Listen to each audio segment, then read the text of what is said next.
My friends, last night YouTube scrubbed over 500 subscribers from my channel. Poof, just like that, they were gone. And so, it's more imperative than ever that you subscribe to my channel, support my efforts to save pop culture, help me to fight this war. Thank you. Greetings, my friends. Yesterday, October 31st, 2019, some updated Star Wars leaks were posted that reveal just how horrendous the agenda is at Lucasfilm. At last, it is clear what the underlying message of Star Wars, the Rise of Skywalker, is, and it is not pretty. It is hostile to men, it is propagandistic, it is, in short, the very antithesis of what Star Wars used to be, i.e., fun. There is nothing fun about this garbage. There is nothing inspiring about this trash. It is simply Kathleen Kennedy's agenda of making the Force female and forcing the males out. Kathleen Kennedy is reshaping the Star Wars universe in her own image.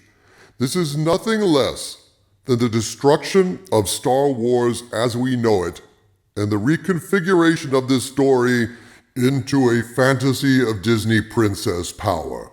Not at all the galaxy far, far away that we once knew, and not at all what George Lucas envisioned. So here it is. Here are the leaks as they were presented. Regarding the end, it goes like this. Rey will confront the Emperor and Kylo Ren will join her. In order to get to her, though, he needs to confront and destroy the Knights of Ren. He does so and kills them. He also has his blue lightsaber at this point. He then proceeds to join Rey, and they fight the Emperor. Kylo at this point is redeemed but ends up getting killed, falling to his death. Yes, falling. Rey, we find out, is the granddaughter of Palpatine, ends up fighting him one-on-one. The Emperor uses his powers, lightning, whilst Rey now has two lightsabers, Kylo's that he dropped, before his fall. Rey is able, because she is a Mary Sue, able to do what nobody else can. She defeats Palpatine one-on-one. Remember, Luke, Vader, Maul, and his brother were not able to do this, and they were all experienced. She kills Palpatine and then heads off to Tatooine, where she is asked what her name is. She replies, I am Rey Skywalker. Yes, that's right. She just takes the name of Skywalker just like that because that's what Disney thinks is right and what all the fans want. So, let's just analyze what this means. Look at the trailer. So in the trailer, we see a big set piece where Rey, I think, is on the ruins of the Death Star on the water planet, and surrounded by tempestuous waters, she and Kylo Ren fight. We know that that is locked in. Okay, now what does this mean? Kylo Ren definitely joins Rey at some point to fight Palpatine. So if they are squaring off against each other, then what does that mean? That means, of course, that Rey wins and advances to fight Palpatine. So if Rey wins against Kylo, that means she doesn't chop him in half. She doesn't chop his arm off. She doesn't chop his head off. She doesn't chop his legs off. No. She is basically going to defeat Kylo Ren by pushing him into the water or forcing him into the water. He slips and he goes in the water, okay? So he's floating around like an evil cork down there, and Rey turns and advances on the Emperor. In the meantime, while bobbing around like an evil cork in the water, Kylo Ren comes to the realization down there that he loves her and she is the bestest ever, or something like that. Has a change of heart, and so he clambers up out of the water and goes to help her. So he's going to show up and stand beside her to fight Palpatine. And of course, now, folks, get this, guys, lightsabers are now like mood rings.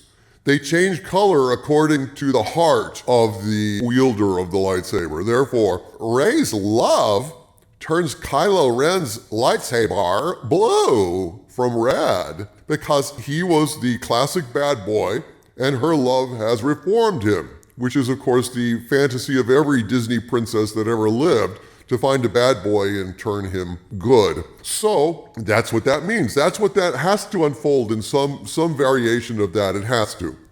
So we know that. That's pretty much locked in if these leaks are true, and I think they are. I mean, I've heard enough batting around this on the outer edges that I believe it's true. Okay.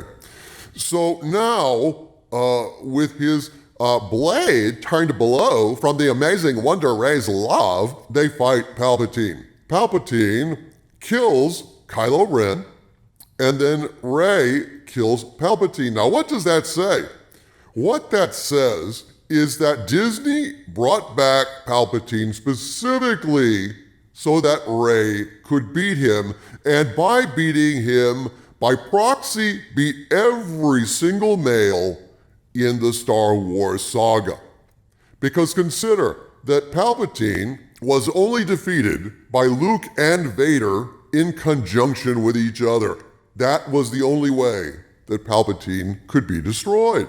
Luke was a distraction and inspired Vader to sacrifice his life to kill Palpatine. Only he wasn't killed, so he defeated ultimately both of them, completely subverting the original trilogy and rendering Return of the Jedi moot. And now Rey defeats Palpatine single-handedly. That means that she defeats, by proxy, Anakin, she defeats Luke, she defeats Obi-Wan, she defeats all of those because it's like a chain. Obi-Wan was killed by Vader, Palpatine was over Vader, Vader then kills Palpatine, but then he survives and Rey kills him and thus basically proves herself the bestest ever against all of them. But even more, folks, even more. She has to defeat every single male in the trilogy. So her defeat of Kylo Ren without killing him completes that circle. She's got to. If they're squaring off, there's got to be some kind of resolution, and Rey doesn't run away, so she basically defeats Kylo Ren. She's got to, but doesn't kill him so that he can come back. Then Palpatine kills him, kills Kylo Ren, which then means, of course, that when Rey kills Palpatine, she also, by proxy, defeats Kylo Ren again.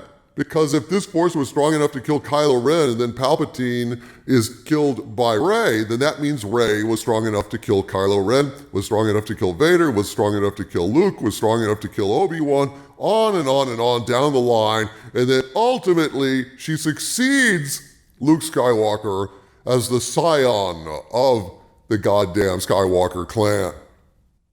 Rey is not only the bestest Jedi ever, she is the ultimate Skywalker. That is the agenda, the ultimate defeat of every male by proxy in the Star Wars universe by a whammon, succeeding where every other male failed. And why does Kylo Ren have to die? Well, for two reasons, actually. As I said, A, he has to die because then killing Palpatine is also by proxy defeating Kylo Ren. Triumphing over the man who triumphed over Kylo Ren means that Rey then triumphs over Kylo Ren. It's like a mathematical formula. But B, we could not have Kylo Ren and Rey be in a relationship together because, of course, all relationships with heterosexual men are a form of violation for women. No, it won't do for a woman to then love a man, to rely on a man, to care about, especially a toxic white male. Therefore, he had to die. Sorry, all you Reylo shippers, it was never meant to be. Even the Reylo shippers have a realization that men and women work best together.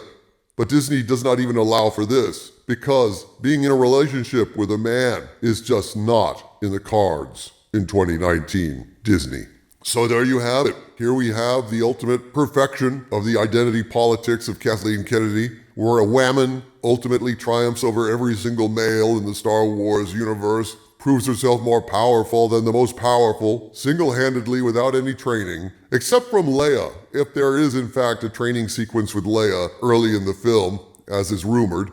But of course Leia is not a Jedi, so I don't know what good that would do, but certainly it explains again why Luke couldn't train Rey, because that would be mansplaining. Rey cannot rely on any man for anything, not even superior wisdom that the man clearly has. They cannot acknowledge that Rey would owe anything to Luke Skywalker. Of course, if Leia has any knowledge of the Force, then that means Luke trained her, but we'll ignore that because it's got to come from somewhere, right?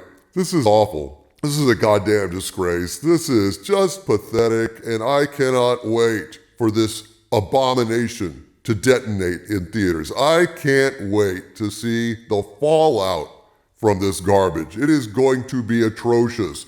All of those endings that Disney was testing and reviewing and hoping for, to quote a certain Knights Templar, they chose poorly. This is the ultimate subversion of George Lucas's vision of a galaxy far, far away into a politicized, bizarro version of his creation. The soy is strong with this one. Beware. Come December 20th, Star Wars will cease to exist as we have known it. From the center of the earth, this is Dictor Van Doomcock bidding you all, my friends, stay angry.